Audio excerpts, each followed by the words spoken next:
अब मैं पूछना चाहता हूं, यदि भारत की सोलर कंपनीज डाउन होंगी तो फायदा किसको मिलेगा? बोलिए।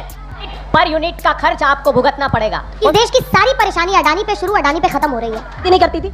जगनमोहन रेड्डी संसद के अंदर भारतीय जनता पार्टी को सपोर्ट करते थे, सरकारें उनकी थी। सर, ये विदेश से जिस प्रकार के षड्यंत्रपूर्ण आरोप भारत पे लगाए जाते हैं, अभी उदाहरण देख लीजिए। तो क्या भारतीय जनता पार्टी का अस्तित्व खत्म हो गया क्या? ये मुझे लगता है कि एक राजनीतिक पार्टी को तो शोभा देता है, लेकिन एक पत्रकार के लिए और एक राजनीतिक विश्लेषक के लिए ये शोभा नहीं देता। मेरा आकलन किया या संघ का आकलन किया, वैसे क्या आज कांग्रेस के कमजोर होने का आकलन नहीं करना चाहिए? बिल्कुल करना चाहिए। मानना है कि ईवीएम की दुहाई देने वाले लोग दरअसल अपने अंतर्मन में झांके और झांकने की कोशिश करें, गलती आप में है। नमस्कार दोस्तों, स्वागत है आज की सच में। दोस्तों, आज की डिबेट में सुधांशु त्रिवेदी ने पहले तो कांग्रेस के प्रवक्ता की अच्छी खासी क्लास लगाई है, बचा हुआ कसर आशुतोष गुप्ता जी ने पूरा कर दिया। खैर दोस्तों, डिबेट काफी मजेदार होने वाला है। आपसे अनुरोध है कि वीडियो को अंत तक जरूर देखिएगा। चलिए दोस्तों, मेन वीडियो को स्टार्ट करते हैं। तो चलिए शुरू करते हैं। देने का आरोप लगाया, बोलिए।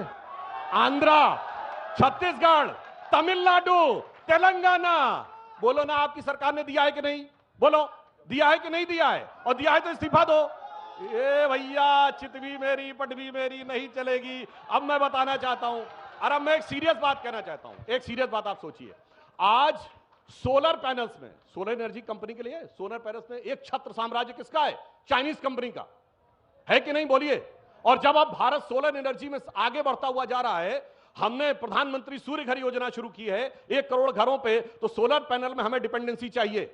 अब मैं पूछना चाहता हूं, यदि भारत की सोलर कंपनीज डाउन होंगी तो फायदा किसको मिलेगा? बोलिए। लगातार इंपोर्ट होता रहेगा कि नहीं? और इसीलिए मैं कहना चाहता हूं, भैया 80 चुटकी 90 ताल, जिधर शुरू होता संसद सत्र उधर से ताल बजती है 7 समुंदर पार से। क्या बात है सर। और है कि इनका दोस्त रिश्वतखोर है, ये हम नहीं कह रहे हैं। ये बहुत ये रिश्वत लेने वाला रिश्वतखोर होता है। अरे रिश्वत लेने वाला रिश्वत। ये दस्तावेज बहुत गंभीर हैं।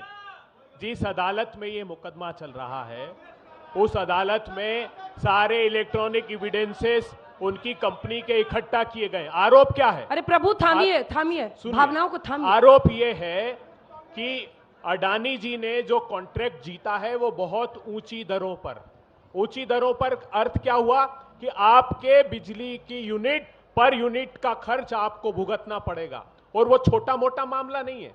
जो solar energy corporation of India है, उसने लेटर ऑफ अवार्ड दिया इनको कि इतने यूनिट में आप ये बिजली बेच सकेंगे भारत के राज्यों को। उसको एक पावर सेल एग्रीमेंट करना होता है राज्यों को, उसके बगैर पावर परचेस एग्रीमेंट हो ही नहीं सकता। तो राज्यों ने इनकार कर दिया। राज्यों ने कहा कि इतनी ऊंची दरों में हम कर ही नहीं सकते, क्योंकि पहले के जो तुम्हारे कॉन्ट्रैक्ट्स हैं और इस बिड के बाद के जो ठेके हैं वो तो कम दरों में गए हैं। उस शर्त में, उसमें जब टेंडर डॉक्यूमेंट में ये शर्त थी कि 90 दिनों में पावर परचेस एग्रीमेंट को एग्जीक्यूट करना पड़ेगा। 18 महीने तक एग्जीक्यूशन नहीं हुआ। उन्होंने सिलसिलेवार रूप से ये बताया है कि किस किस को कितना कितना पैसा दिया है। 2000 करोड़ रुपए का। किसको दिया? बोलिए। एक मिनट। अब सुधांशु त्रिवेदी जी, अदावत ही निकालनी है प्रतिपक्षी लोगों से तो भी मुकदमा दर्ज कीजिए, डाल दीजिए हमको जेल में, लेकिन अडानी पर मुकदमा दर्ज कीजिए। सुधांशु जी, जिस क्षण आपने स्वीकार लिया कि राज्यों को पैसा दिया, उस क्षण यह भी स्वीकार लिया कि अडानी जी ने रिश्वतखोरी की है। मेरा प्रश्न आपसे यह है कि अभय जी को देख सुनकर लगता है कि इस देश की सारी परेशानी अडानी पे शुरू, अडानी पे खत्म हो रही है। अरे परेशानियों की जड़ भले ना हो, लेकिन कहीं कहीं जो रोग के लक्षण है वो जरूर दिखाई पड़ते हैं। अभी सुधांशु जी ने एक बात कही कि सब तो विपक्ष की सरकारें थी, तो मुझे तो याद पड़ता है कि भारतीय बीजू जनता दल की सरकार थी और संसद के अंदर वो भारतीय जनता पार्टी को सपोर्ट करती थी नहीं करती थी? जगनमोहन रेड्डी संसद के अंदर भारतीय जनता पार्टी को सपोर्ट करते थे, सरकारें उनकी थी। और जम्मू कश्मीर में किसकी सरकार है? वहां तो उस वक्त भारतीय जनता पार्टी की सरकार थी, क्योंकि वहां पे प्रेसिडेंट रूल था। तो 5 में से 3 सरकारें वो थी जहां पे ये कांड हुआ, वो बीजेपी समर्थित या बीजेपी के द्वारा नेतृत्व दिए गए सरकारें थी वहां। पहली बात क्या है, आशुतोष जी ने, मैं अभिभूत हो गया। क्या बुद्धिजीवी हैं साहब। मतलब बहुत राहुल शुक्रिया आपका। गांधी कह रहे हैं जिनकी सरकारें हैं कि भ्रष्टाचार हुआ है। भाई तू अपनी सरकार से अपने राज्य में एफआईआर न दर्ज करा, हम तो कह रहे हैं नहीं हुआ है, तो कह रहे हैं आप करवाइए। मतलब गजब है साहब। आपको समर्थन दे रही थी सुधांशु जी। एक मिनट, अपने वो तो आपको समर्थन दे रही थी। अब मैं बताना चाहता हूँ, सुनिए। अब अपने सर, ये विदेश से जिस प्रकार के षड्यंत्रपूर्ण आरोप भारत पे लगाए जाते हैं, अभी उदाहरण देख लीजिए। ऐसा ही आरोप कनाडा ने लगाया था ना, निज्जर की उसके ऊपर, और आज अभी 3 दिन पहले एक उसको अर्शदल्ला को गिरफ्तार किया है और जस्टिन ट्रूडो ने अपना स्टेटमेंट वापस लिया है। जब भारत सरकार ने कहा सबूत दो, कुछ नहीं है, आपको तो कहना चाहिए कौन होता है अमेरिकन कोर्ट भारत के बारे में बोलने वाला।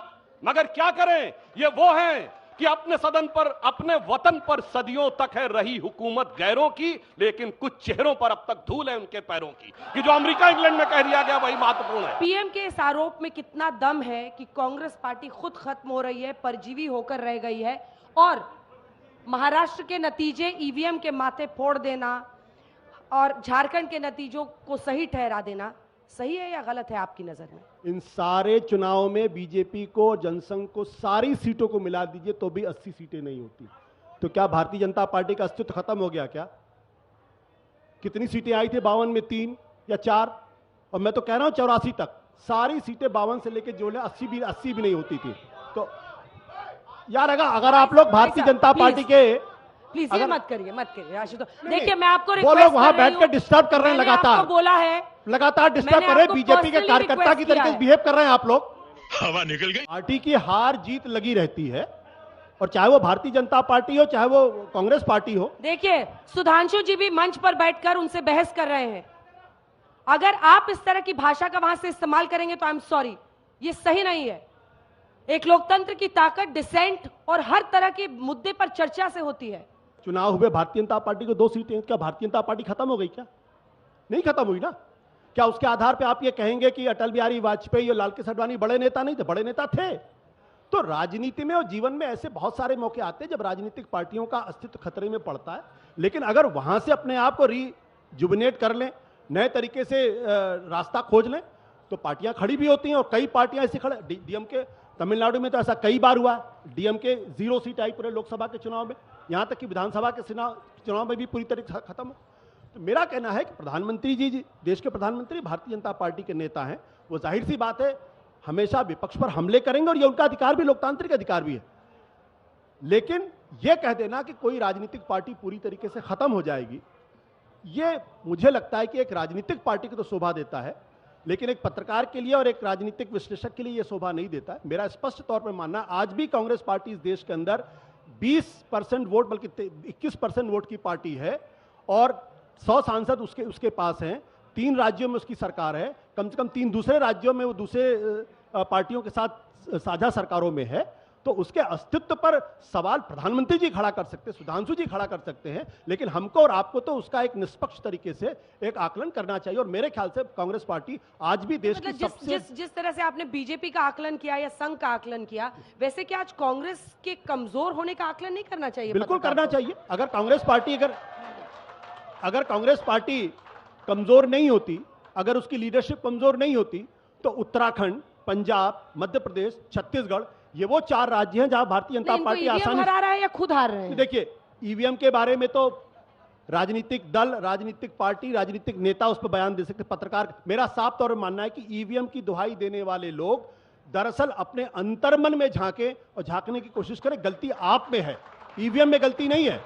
या तो आपके पास सबूत है, तब तो आप सामने आइए और कहिए कि ईवीएम में प्रॉब्लम है। अगर आपके पास सबूत नहीं है तो फिर ये बहाना मत करिए, क्योंकि जब आप ईवीएम का सहारा लेंगे तो अगला चुनाव आप कैसे लड़ेंगे? पार्टी बदल लिया साला। के राजकवि भूषण ने शिवाजी के लिए लिखा था, वो आज लगता महाराष्ट्र की जनता ने चरितार्थ कर दिया कि राखी हिंदुआनी। दोस्तों वीडियो को अंत तक देखने के लिए धन्यवाद। आज के डिबेट वीडियो आप लोग को कैसा लगा, आप लोग कमेंट सेक्शन में अपनी राय जरूर दे सकते हैं। अगर आप लोग चैनल पर पहली बार आए या चैनल को अभी तक सब्सक्राइब नहीं किया तो चैनल को सब्सक्राइब जरूर से कीजिएगा। चलिए दोस्तों मिलते हैं कोई और लेटेस्ट डिबेट वीडियो में, तब तक के लिए जय हिंद, जय भारत, वंदे मातरम।